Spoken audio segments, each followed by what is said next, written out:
hope you're enjoying the little pause on the Ten Commandments. I just feel like they're that important. You know, the Ten Commandments, the fruit of the Spirit, the Christian armor. There's just certain fundamental lists and teachings and in the Bible that I think are just so important. And I think they should be taught and preached on, you know, periodically. And so I wanted to use this opportunity to do just that. And so we've looked at the first 7. Let's see if we can finish these 3. No promises. We may have to get to the last one and say, don't covet. But, all right. Verse 15. And remember, we've talked about how it moves from the relationship to God, to ourselves, and then to each other. And so now we're in that one another section, how these commands deal with the horizontal relationship with one another. And so there in verse 15, you shall not steal. It's a command about our things. It's a command about our possessions. How much of our day, each week, is spent on things in our possessions? I don't even want to know, quite frankly. Do we really want to know? Would we really want to spit that number out for the week and say, you spent this much time doing, thinking on things and possessions? Here it is. Ugh. It's a little bit much, right? We might be surprised. And so God comes along to the nation of Israel and gives these commands. And I really like how one commentator described this, so I thought I'd throw it up there. He described to murder is to steal life.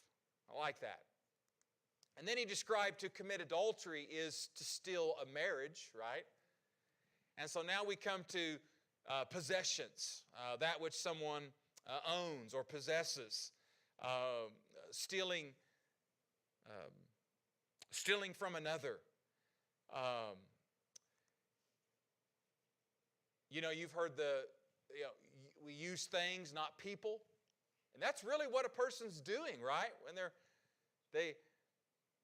stealing, they're using someone, their possessions, their work, their livelihood, whatever it might be, for their own selfish gain. I like what the same commentator describes, that when someone steals, that individual has lost perspective on things, right? They've lost perspective on things. So the question is, why do people steal? Some of these commands I don't want to word it to the class like, why do you commit adultery? Why do you steal? So I have to word these like, why do people steal? Right? Because I'm sure nobody in here has ever stolen. No one in here has ever. So some of these got to be careful how you word it. So now if you want to just say, hey, Robert, I'll just tell you. Years ago I stole something. Here's why. But why do people steal? Okay, yeah, we're going to get to that covet, which is the motivation behind often that. Why do people steal? Yes, Dolores? Okay, greed. All right. Sometimes necessity. They feel like they have no other option right. Yeah, right. I was thinking there was a thing I read the other day, and this woman had gone to the grocery store and she'd stolen eggs and bread. Yeah. And the police officer they called actually paid for that and went and bought her more groceries. She was trying to feed her. Mm-hmm. Sure. And Yeah. I think it's sad that she didn't have anybody she could go to. Right. And ask for food. But Yeah. sometimes it is necessary. Yeah. And shame on us for being so quick to judge people without empathy and compassion. It's not to say she stole. Right. And I'm never going to say that that's not stealing. And we can come back to that in just a minute on some of these when someone says, wait a minute, what about lying when you're trying to do good? I mean, but we got to be careful how we judge another so quickly without compassion and empathy in there, because often people do feel like they have no other recourse. And so other reasons why people might steal. Yeah, go ahead. Pure laziness, yeah, right? I don't want to have to work, put that effort in and all that. I can just get it, right? The easy way. Other things you come to mind why people steal.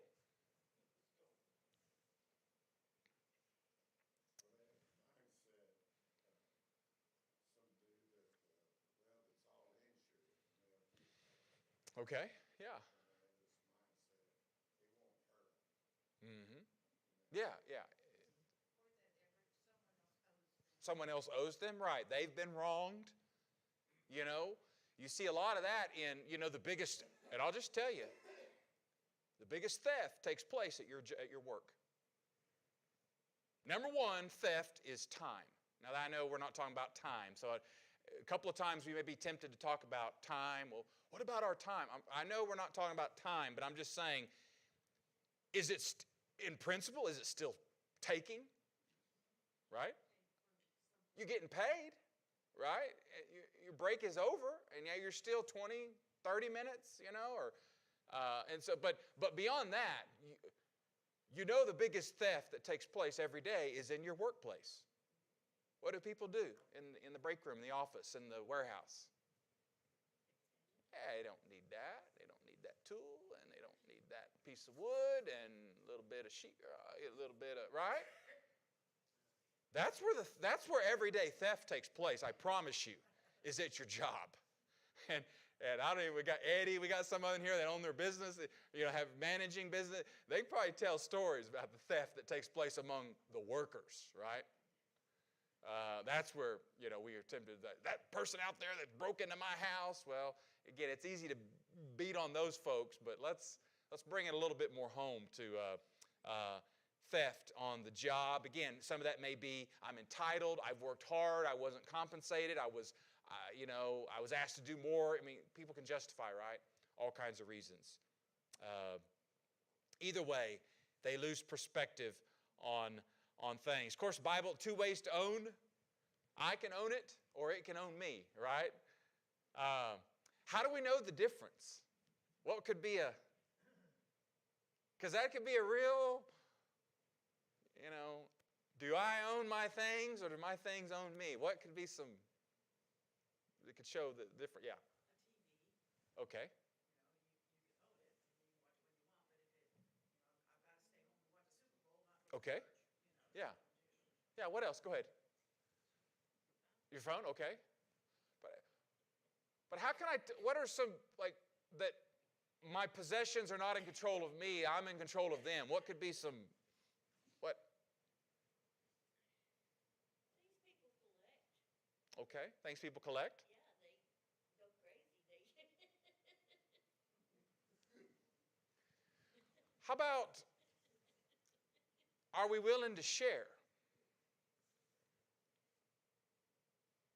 Are we willing to share it?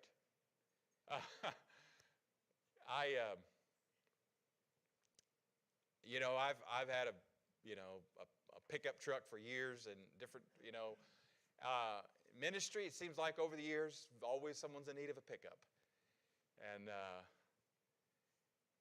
and it's nice to be able to just let someone borrow it. And we've used our cars for those sort of things, and my kids could tell you horror stories of Dad one time, he picked us up, and then we had to stop and get someone and hauled their stuff in the back of the clothes, and but it's nice to be able to use it. But I will say, I've never had a brand new, 50, 60,000. I've never had that, but people can be, because I can imagine, I've been in situations with people who say, let me switch out cars because I don't want to, and I understand that. They don't want to damage that possession. It's expensive. They've worked hard for it. And I'm just giving that as a kind of a silly illustration, but think about that. Am I willing with my possessions to give, to let them go, to be used? That's probably, don't you think that's probably a good indicator? Have you seen people that they want what with their possessions? They won't let go. They won't share them. Maybe they've been wronged. Maybe someone scratched. Maybe someone in the past with something, right? And and again, I want to have empathy. I was just talking about that to the lady that you were talking about. I want to have empathy for that person who maybe someone damaged their whatever possession, or their house, or their lawnmower, or their weed eater, or their car. I mean, it happens. And I think that's probably a good indicator. One good indicator is how willing am I to share. And yes, go ahead, Jeff.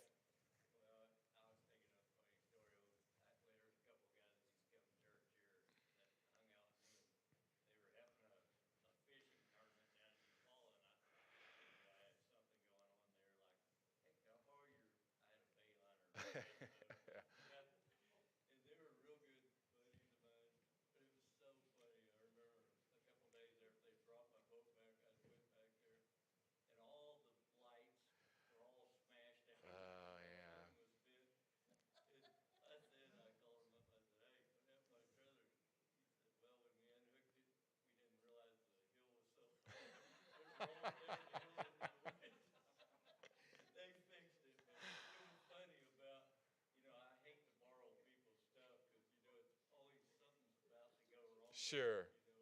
Yeah. And we're going to come back to the idea of sharing in just a moment. But I think that's a good indication.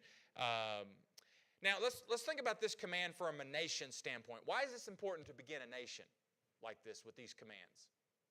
Why is this important to have not stealing as you begin a nation?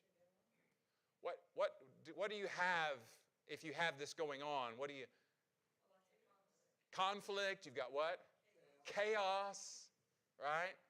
And so you've got this beginning of a nation is this respect for what? What other people have, their possessions. And all of these, on these ones with one another especially, sin disrupts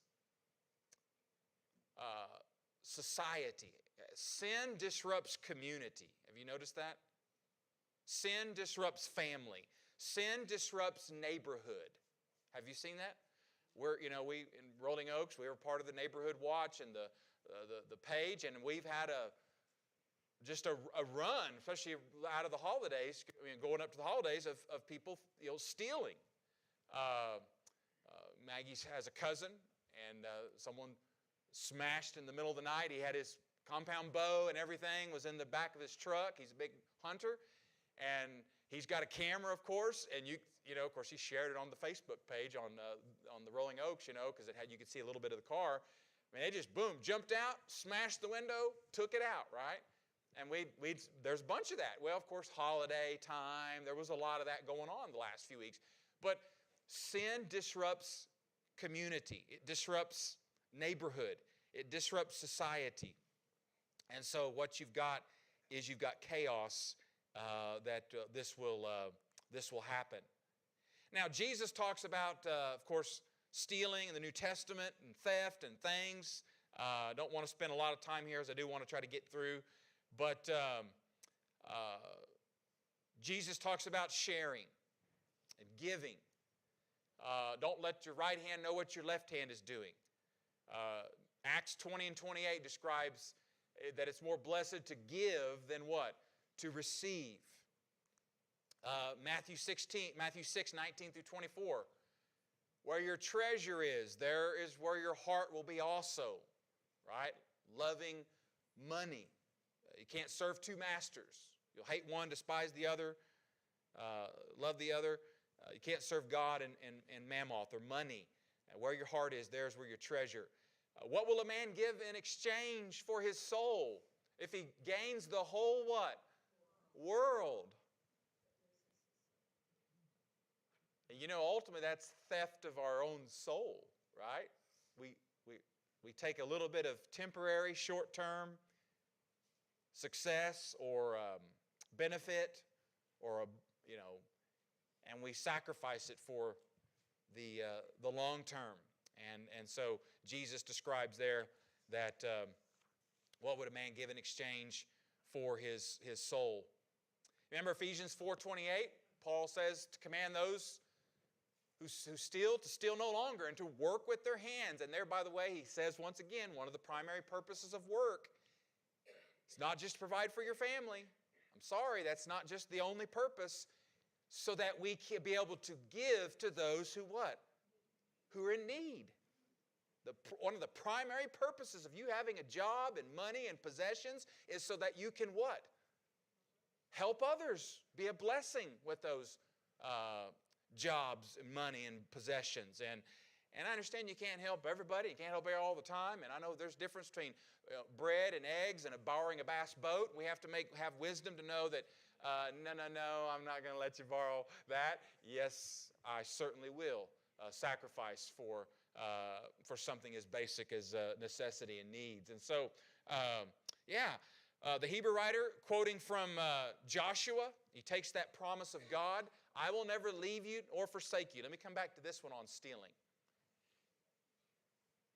Do we think God's really going to provide? Sometimes, isn't that why people do things what they do? I mean, they have good intentions, I think. They want to do right. They want to provide for their family, whatever it might be. And specifically now, maybe think about theft. And they think, I'm in such a corner. I'm in such a hole. My family is, that is demonstrating a lack ultimately of what? God providing. Hebrews 13:5 and then verse 16 about don't have greed. You know, of course, 1 Timothy, I don't know why I didn't left it off there, but 1 Timothy chapter 6, you know, verses 6 through 10, that we brought nothing into this world, we can take nothing out. We ought to be content with, food, clothing. And he says, for the love of money, right, is the root of all evil. The love of money, not money, but the love of money is the root of all evil. And that would certainly include crimes of theft and stealing from one another. And so I think that's real important. Any other thoughts about stealing? Think about Jeff. Well, I think of immediately, the rich man and Lazarus. Okay. That's a perfect Yeah. story of, hey, this guy, all his thoughts were, I'm going to get more, Right. get more. And so the importance, hey, here's a guy that hardly had food. Right. But his eternity was spent Yeah. with God. Yeah. The rich man stole from his soul. What did it profit him at that moment? Absolutely. 1 John 2 tells us don't love the world, right? Isn't that big? And often that's a driving factor of we fall in love with things and possessions and money, and that can cause us to do and act in regard to theft and stealing. And so, any other thoughts on that or comments about that? All right, false witness. Look at the next one. Verse 16. Tell you what. Do something with that PowerPoint. It's got a mind of its own, that computer. Autocorrect. I don't know what the deal is. But look what it says in verse 16. You shall not give false testimony against your neighbor. Now, 4 times, this is the first time, this is interesting in the 10 Commandments. 4 times it's going to be stated here, your neighbor. He hadn't said that before. I mean, obviously if you commit adultery, you're wronging your neighbor, right? I mean, if you take... Why now on this commandment does he emphasize 4 times neighbor, neighbor, neighbor, neighbor? Yeah, Kathy? God plus man. The number 4 means God plus man. Okay. And the numerology stuff has a lot of significance that it has to do with God and man. Okay. What else? What do you think? Why now neighbor? And this one especially, bearing false witness. Well, you're supposed to love your neighbor as you Okay. love yourself. Yeah. If you love your neighbor like you love yourself, you're not going to be bearing false witness. Yeah. But the Jews took that neighbor to mean other Jewish people. Sure. That's what God changes in the New Testament, is it means everyone, not just Mhm. other Jews. Let's come back to this, though. What's Moses? God is building a nation, right? I mean, if we can't trust each other in our words, and there's this community, let's come back to this community, nation, neighborhood, village, town, city. Now, don't misunderstand, if you dishonor your parents, I mean, that can affect others. You commit adultery, you murder, but lying, and of course, what's the context here? What's the context of false witness? In a what? Yeah. In a court. The one place everyone is expected to what? You're expected to tell the truth. Yeah.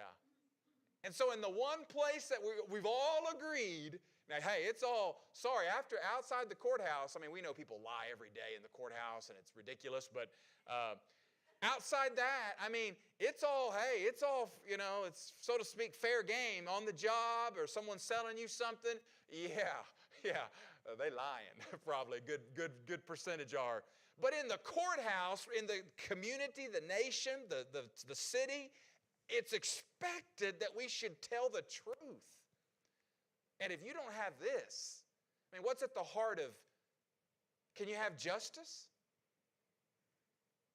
Justice, truth, right? Can you have that if people are lying to each other? And I really see this, really these last couple of commands here, really the nation. I think when you see the stealing and the bearing false witness and the coveting, the biggest thing, I think, what's happened in our society, as a result of the sin, right, that's running rampant in our culture, the home, the breakdown of the home, I can tell you, I think a big pinpoint what's going on is people do not and cannot trust each other anymore. I think that's a big factor what's going on. I cannot trust my neighbor. And the minute I want to and believe I can, and I do, what do we find time and time again in communities? You go to a court of law, right? A friend, a coworker, someone that's been subpoenaed. You're going to appear in court, and they're going to tell the truth. I know they saw what happened, and they get in there and they what? Lie. I've been there. I was in court one time with a gentleman, and I mean, he just about come out when this person started. He is lying. You can't say that. And he looked at me. He's lying, Robert. I know he's lying. And we've lost this trust of each other, and we can't even, in a court of law, often find justice. I mean, we don't have justice and truth in our society, right? We're in trouble. What's happened to truth in our society? Well, it's not gone. It's gone, but it's been what? Even worse than gone. It's been perverted. Truth is now what? My truth. Yeah, subjective. What I see, what I think and feel, what I believe to be the case. And people will, in the face of facts, scientific evidence, whatever you want to call it, video evidence, that is you, that is your car, that is your driver's license number, that is your DNA, and they will still say what? Nope. They will lie. I mean, it's just, and it used to be, I think about my grandparents. I think about my grandma and grandpa, but especially my grandpa, because he conducted business all his life, and with work and jobs, and just I think about his generation. So many of your generations, it was just a handshake, wasn't it? Do you remember that? I mean, fine, draw up some papers, right, and we'll sign them. But and I'd rather somebody cut my arm off than to say I'm going to do something and not do it, right? Where is that anywhere in society as a whole? It's gone. It's gone. I used to minimize, I didn't minimize, but I remember even when I first started preaching, I thought these 10 Commandments, I was kind of sometimes of the mindset, yeah, I'll teach on them. Let's get on to the other. And the older I get, I'm like, no, it's right here is where it's at. You see how fundamental the 10 Commandments are to our lives? Go ahead, Justia. What's sad is when I was younger, is the authoritative figures, teachers, principals, things like that, they had a standard, and my parents could go to them. Right. It's like now, my kids went to OSU and they started my older ones. It immediately, they are life. Their whole everything that they've been raised becomes questioned Yeah. by that authority because the standard has changed. Yeah. It is not like God. God is that's the last Yeah. place you go to God. No. It's not even a factor anymore. Yeah.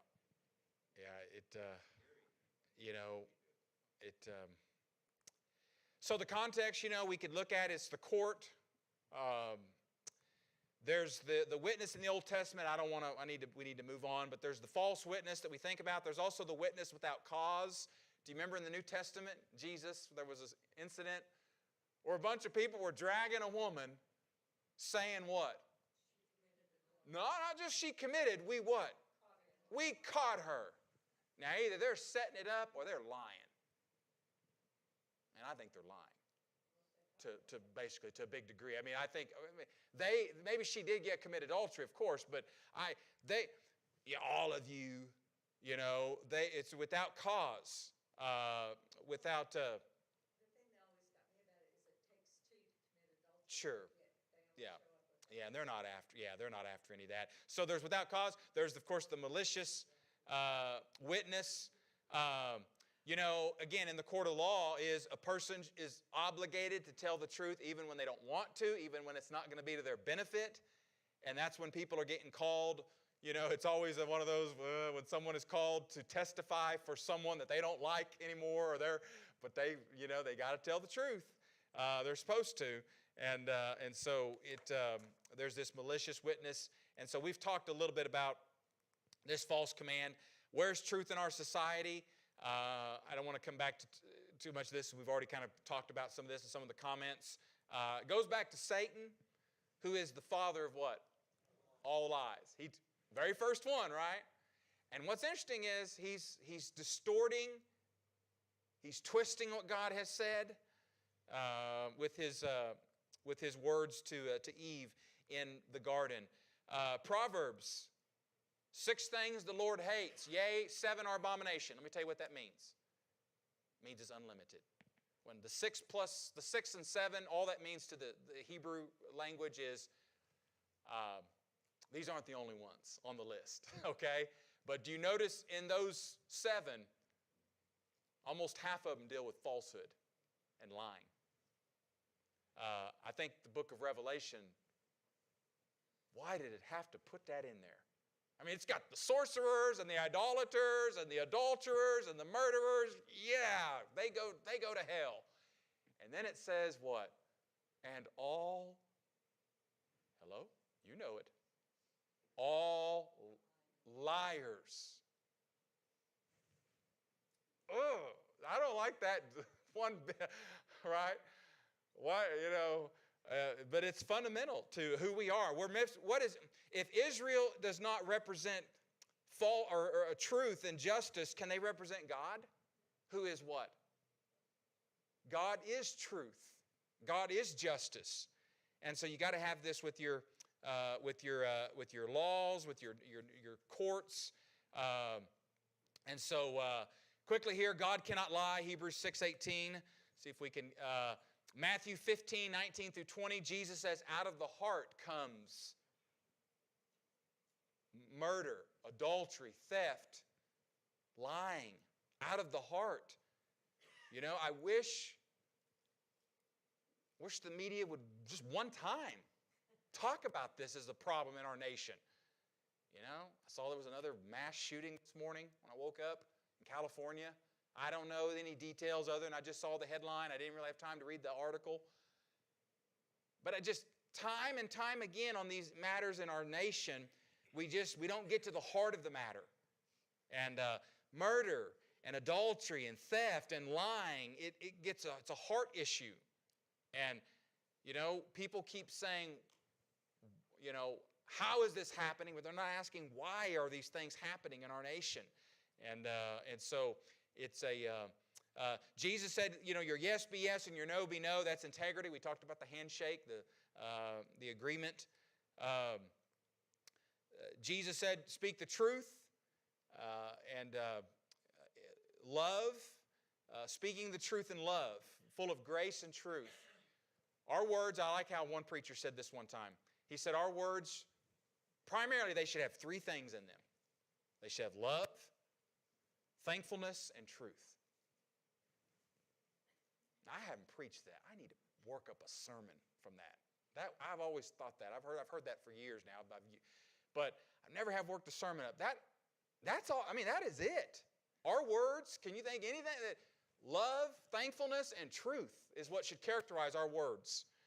And so Jesus here gets to the heart of the God gets to heart. And so, oh, by the way, 1 John 1, 8 through 10 says you can lie to yourself. Remember what he says? And do not lie what? To yourself. You can lie to yourself. You ever seen people do that? You ever done that to yourself maybe? You convince yourself. You lie to yourself. That's why when someone says, you know, follow your gut, follow your feelings, be careful with that because we can deceive ourselves so easily. And that's why we need an objective standard and truth. And go ahead. Yeah. Yeah.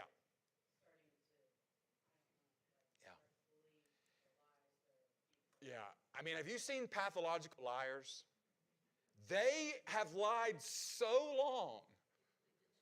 And they actually get to the point where they do believe that it's the truth. Just to try to go in there and separate and kind of nitpick, and it's almost like a lost cause, isn't it, with them? Because they're just so used to lying, they've become a habitual liar. And that's become part of their nature. Okay, here, let's look at the last one here, number 10.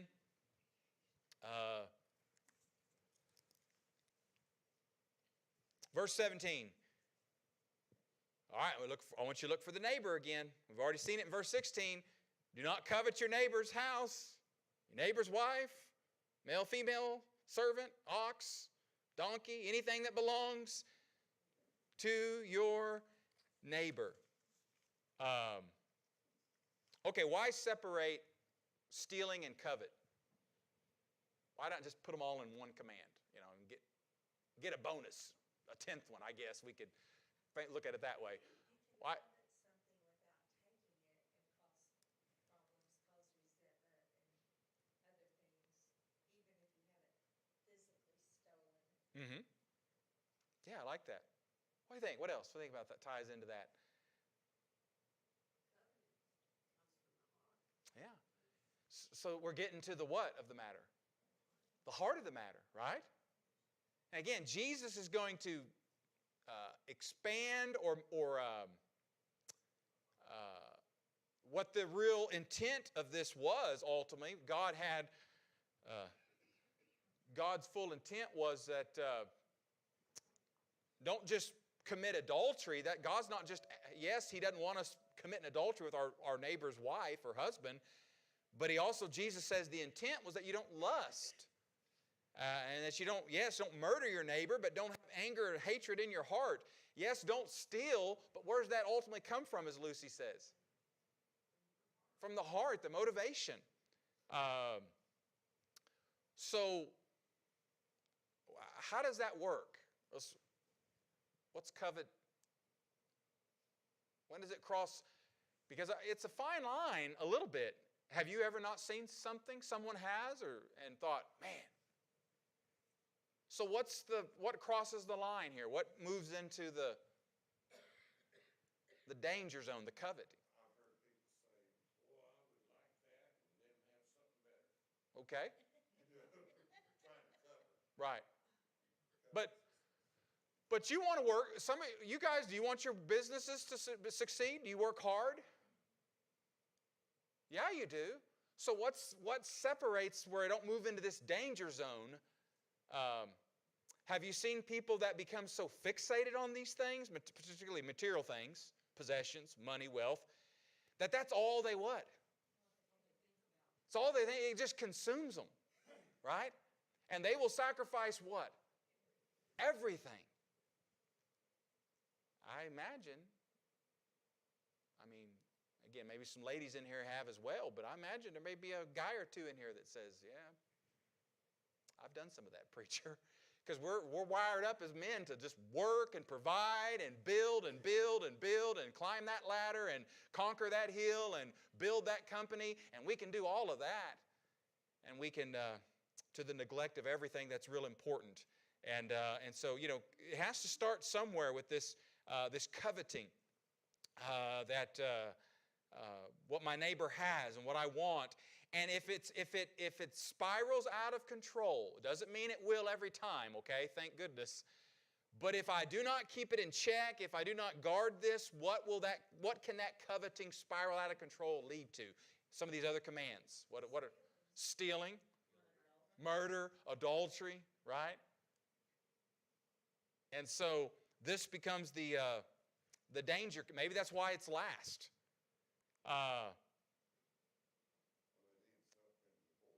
Well, yeah. Because the husband he doesn't think he can provide like she wants the next best car. Instead of a Ford, she wanted Yeah. There are several Old Testament examples. Later on, you see in Exodus 21 this description of a child's desire or an adult that would, at any cost to have something. You see David with Bathsheba, Ahab in 1 Kings 21 with Naboth's vineyard. Amos 8, incidentally, is an interesting passage. The merchants were breaking the Sabbath because they could make more money. And that's one of the things that the prophet condemns them is for doing. What about when the people come before Moses and try to say that God has not actually chosen him, that they're just as good? Yeah, They bring their right. looks Cross rebellion, right. God. Yeah, they coveted that position. We can covet people's influence, not just material things. What's it do to an individual? I think it consumes us. We become so fixated on stuff and other things that we're desiring that it consumes us. What's it do to a relationship? Well, you've probably seen it. Maybe some in your relationships, what it's done. And what does it do to a nation? And we're done thinking about Israel as we've done often here. We're thinking about our own nation, our own community. What is it doing to our country? It is eating us up. Greed. I think if you put at the top is number one still. I think it's the undisputed heavyweight champion. And I've got scripture to back it up because Paul says, the love of what? Is the root of all evil. And what is consuming, what is driving, what is killing our nation in large part is greed, is money, material possessions. We can't get enough. CEOs can't make enough gazillion dollars. They got to have another billion, another 2 billion. And what I have is not good enough. I bought it last week or last year. I don't like it anymore. Someone else has got something better. And so anyway, I wish we could talk about the prodigal. Did he covet? Yes. Absolutely. Give me my what? And I want you dead, Dad, is basically what he's saying. Remember the rich fool? Oh, I'll build more barns. Tear down, build more barns, and you fool. It's the only time in the Bible, in the New Testament, God calls someone a fool. Jesus does.